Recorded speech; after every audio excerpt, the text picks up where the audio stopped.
Ilsa. John Bergson.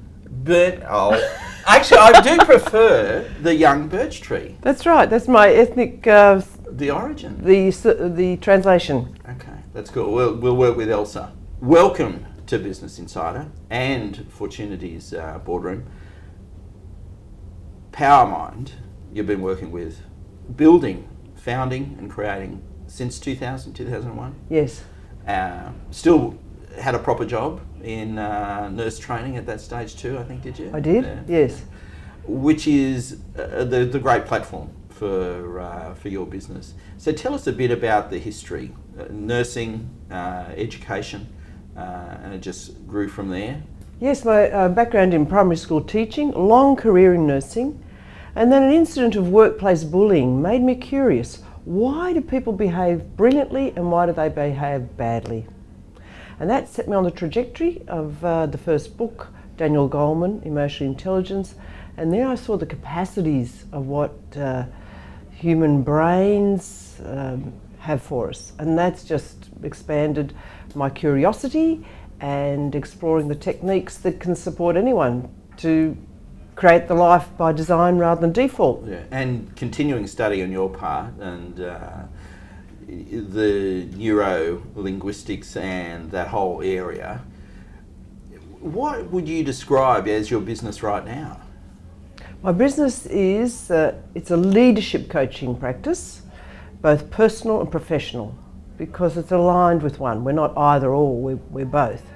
And so it's teaching people core strategies that'll make their life effective, efficient and enjoyable. One of the reasons you're here, we've had a couple of your clients, students, colleagues, yes. Graduates, yes, rave about you. So we're pleased to have you here at last. I'd love to talk a little bit about establishing your business, and have there been any surprises in running the business as it's evolved over the last 12 years? Absolutely. My background was public service. When you make the leap across to creating a business, it's a whole set of new science and strategies, and that was my biggest learning curve. Then what did you pick up quickly, or you saw that you had to make a leap? What strategies did you use? Anything in particular? Yes, definitely. I accessed our BiUC to give a foundation. I attended courses. I did have business coach. Then I've had one now. So it's really learning the science of business success and applying those strategies. Because you are a serial networker, I think you could. Yeah. Do you set goals when it comes to networking, or do you go out just to meet and expose yourself to people and what's going on? Why do you network? Those three reasons. Oh, sorry. One is to expose the work. Two is to develop relationships. And three is to really find which is my target market. So it's been a science of exploring. Has that changed? Has your target market changed over the 12 years? It has, as I have discovered who really is interested in the work. And in the past it was everyone needs what I teach, and of course everyone doesn't want that. We're all levels different of development, and finding that, and that's one of the things about any business, refining who is the person that can best benefit from what you have to offer. Absolutely, and even more so, post. Well, it's in the environment we are now. I was going to say post GFC, but the GFC is done. We are living in an extraordinary space, an extraordinary economy, and people need to reevaluate. So, do you work with their businesses or do you work with them? I work with them. Okay. Yes, because I always say I'm not a business coach. I'm a leadership coach, taking command of yourself, how you are in your family life, your social life, and what impact you have in your business. And how does a it's not paper mache, it's blue, isn't it? Bluey. That's it, Bluey. Welcome to Bluey.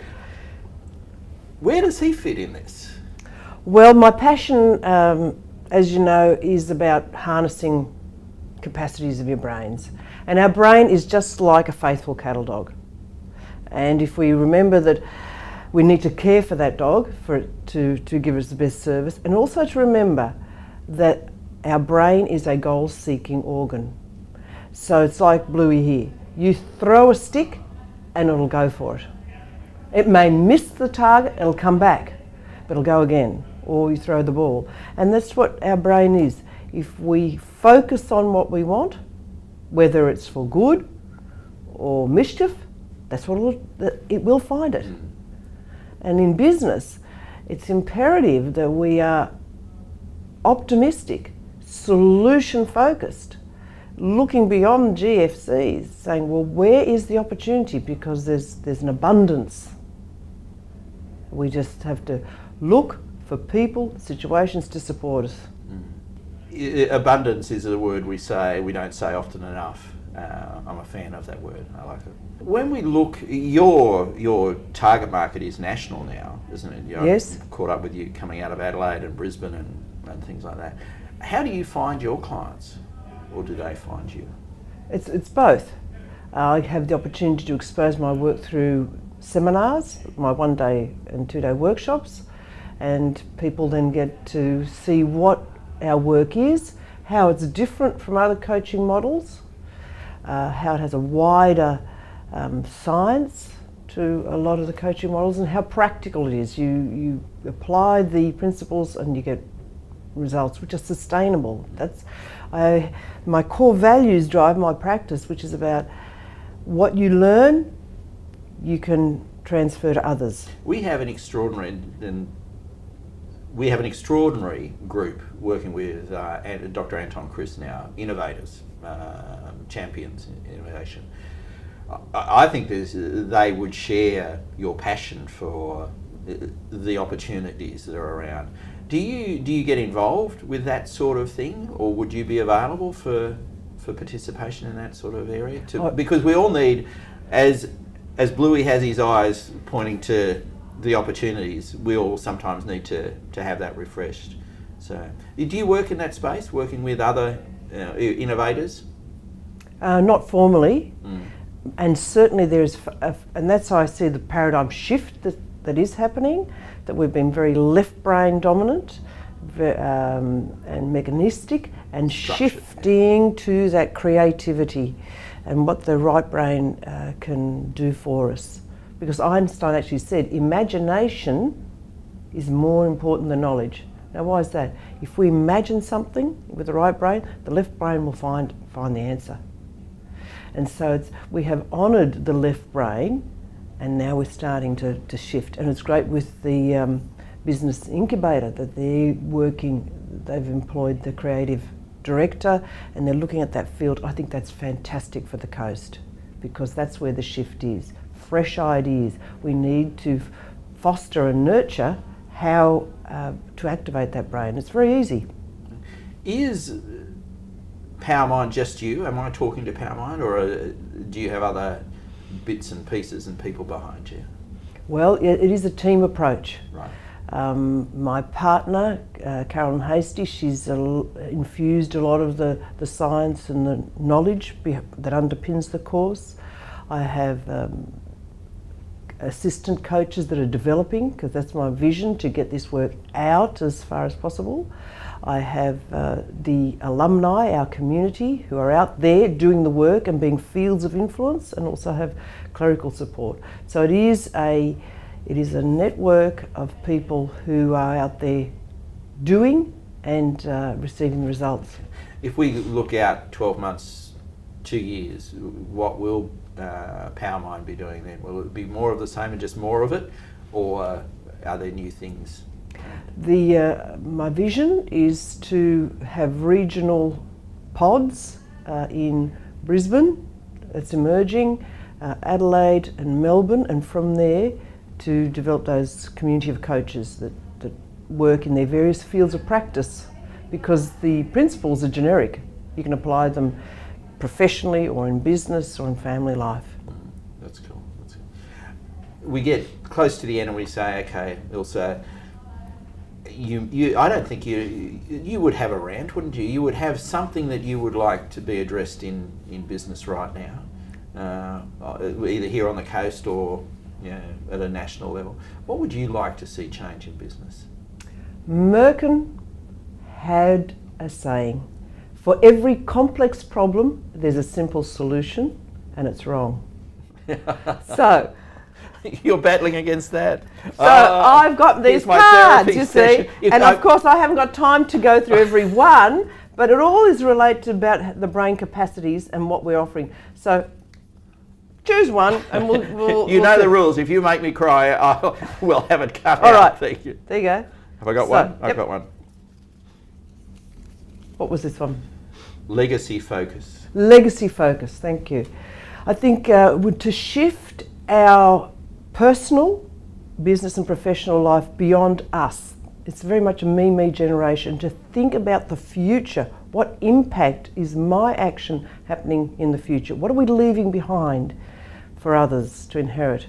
And I think about the big mining excavation that's happening in Australia, and we're pulling all this out, but what are we leaving for future generations? And it's that thinking, harnessing our brains to think beyond today and to have pride as we enjoy people of vision, both nationally and internationally. So I think if we have that, that will lift humanity's consciousness. Indeed. Perfect choice. It's a great choice. Indeed, we share that.